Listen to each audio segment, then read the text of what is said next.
வணக்கம். Wired of the டே. இன்னைக்கு ஒரு குட்டி ஸ்டோரி. ஒரு மிகப்பெரிய தொழிற்சாலை. அந்த தொழிற்சாலையில் ஒரு 3 நண்பர்கள் ஒன்றா வேலை பார்க்குறாங்க. 3 நண்பர்களுக்கும் எப்படின்னா ஒரே திறமை, உழைப்பு நல்லா பண்ணுவாங்க. நல்ல குவாலிஃபைடான ஆட்கள் தான் 3 பேரும். 3 பேருக்கும் ஒவ்வொருத்தருக்கும் ஒவ்வொரு ஆசை. 3வது நபருக்கு சொந்தமாக கார் வாங்கணும்னு ஆசை. 2வது நபருக்கு வீடு கட்டணும்னு ஆசை. முதல் நபருக்கு நான் பெரிய பங்களா கட்டி காரு இதுன்னு நல்லா ஜாலியாக இருக்கணும் அப்படின்னு நினைக்கிறேன். அப்படி இதில் என்னென்னா 3 பேர்த்துக்கும் வேலையில் முதல் நபருக்கு ப்ரொடக்ஷன் இன்சார்ஜ் ஆகணும்னு ஆசை. 2வது நபருக்கு ஸ்டோர் இன்சார்ஜ் ஆகணும்னு ஆசை. 3வது நபருக்கு மெயின்டெனன்ஸ் இன்சார்ஜ் ஆகணும்னு ஆசை. அப்படி 3 பேருக்கும் 3 ஆசைகள். வருடங்கள் ஓடுது. ஒரு வருடம் கழிச்சு முதலாளியை நேர சந்திக்கக்கூடிய ஒரு வாய்ப்பு கிடைக்குது. அவங்க நேரில் போய் முதலாளியை பார்க்குறாங்க. முதலாளிகிட்ட தங்களோட விருப்பத்துங்களை சொல்கிறாங்க. முதலாளி உள்ளவர் எனக்கு ப்ரொடக்ஷன் இன்சார்ஜ் ஆகணும், 2வது உள்ளவர் ஸ்டோர் இன்சார்ஜ் ஆகணும், 3வது உள்ளவர் மெயின்டெனன்ஸ் இன்சார்ஜ் ஆகணும். சரி நீங்கள் போங்க, நெக்ஸ்ட்டு ப்ரொமோஷன் வரும்போது நான் உங்களை பார்த்து செய்கிறேன் அப்படின்னு சொல்லிடுறாரு. ஓகே, ஒரு 6 மந்த்ஸ் போகுது. 6 மாதம் கழிச்சு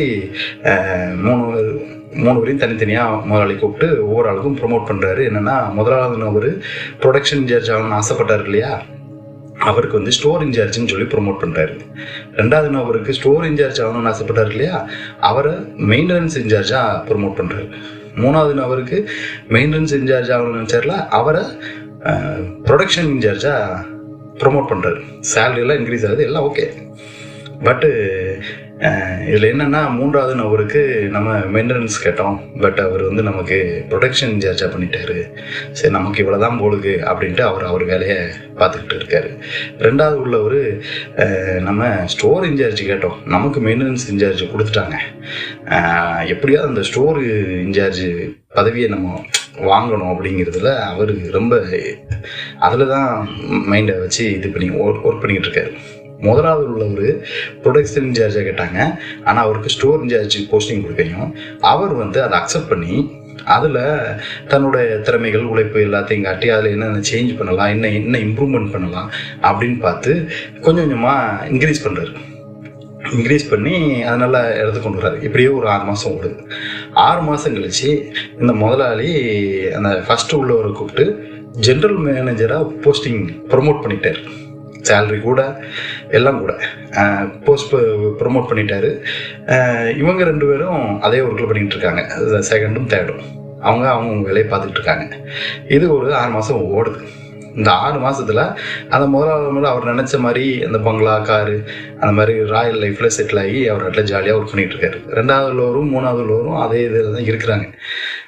அவங்களுக்கு ரொம்ப மனசு கேட்காம திருப்பி மறுபடியும் ஓனர் நேரில் பார்ப்போன்ட்டு நேரில் பார்த்து ஓனர்கிட்ட முறையிடுறாங்க. நாங்கள்லாம் உங்ககிட்ட எங்களோட ஆசை விருப்பத்தை சொல்லி நாங்கள் கேட்டோம், நீங்கள் கேட்க தான் செஞ்சீங்க. கேட்டுட்டு கடைசியில் எல்லாத்தையும் மாற்றி நீங்கள் கொடுத்துட்டீங்க. இப்போ அவர் இப்போ போய் அவருக்கு கார் வாங்கலான்னு ஜாலியாக இருக்கிறாரு, நீங்கள் எங்களுக்கு கேட்டது கொடுத்துருக்கலாம்ல அப்படின்னு சொல்லி கேட்கும்போது தான் முதலாளி சொன்னாராம், எப்போ நீ ஒன்றை மாற்றினியோ அப்போ தான் உன் ஆசைகள்லாம் நிறைவேறும் அப்படின்னாராம். உன்னை மாற்றுறதுன்னா உங்களை மாற்றுறது இல்லை, உங்கள் எண்ணங்கள் வர்ற விஷயங்களை நம்ம அக்செப்ட் பண்ணுற விஷயத்த. சரிங்களா? அவன் ஃபஸ்ட்டு உள்ளவன் ஆசைப்பட்டது ப்ரொடக்ஷன் இன்சார்ஜ், பட் நான் கொடுத்தது ஸ்டோர் இன்சார்ஜ் ஒரு. பட் அவன் அதை வெக்ஸ் ஆகலை. அவனோட முழு திறமையும் உழைப்பையும் அந்த ஸ்டோர் இதை எப்படி இம்ப்ரூவ்மெண்ட் பண்ணலாம், எப்படி டெவலப் பண்ணலாம் அப்படிங்கிறதுல காமிச்சு இருக்கையும் அவனோட ஒர்க் எனக்கு பிடிச்சிருந்துச்சு. அதனால் அவனை ஜென்ரல் மேனேஜராக போஸ்ட் பண்ணிட்டேன். இப்போ அவனோட தேவைகள், ஆசைகள் எல்லாம் நிறைவேறிச்சு. அவன் ஜாலியாக சந்தோஷமாக இருக்கிறான். ஆனால் நீ 3வது நீ என்ன நினச்ச, நமக்கு இவ்வளோதான் போலுக்குன்ட்டு நீ என்னமோ வேலை பார்க்க போகிற, அவ்வளோதான். ஆனால் உன் ஆசை நிறைவேறல, நீ திருப்தி அடையலை, அதுக்கு நான் பொறுப்பு கிடையாது, அதுக்கு நீ தான் பொறுப்பு. 2வது உள்ளதால் உனக்கு நான் கொடுத்துருக்குறது ஒரு ஜாப்பு, மெயின்டெனன்ஸ் ஒர்க். நீ அதை பார்க்காம ஒரு ஸ்டோர் ஜாப்புக்கு எப்படி போகலான்ங்கிறது உன் எண்ணம்லாம் அதில் இருக்குது.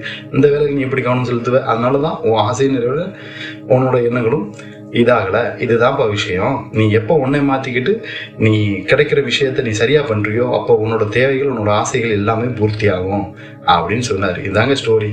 இது எதுக்காக சொல்கிறேன்னா, நம்மள நிறைய பேர் ஒரு சில இடங்களில் ஒர்க் பண்ணியிருப்போம், நல்ல போஸ்டிங்கில் இதெல்லாம் வச்சு ஒர்க் பண்ணியிருப்பாங்க. ஒரு சூழ்நிலை நிமித்தமாக ஒரு தொழில் பண்ணுறோம் அப்படிங்கிற மாதிரியாவது வெளியேறி வந்திருப்பாங்க, செஞ்சுருப்பாங்க. அது அவங்க விருப்பப்பட்டு தான் பண்ணுவாங்கன்னு வைங்களேன். பட் அதில் சக்ஸஸ் இருக்காது, ஏதாவது இதாகிடும்.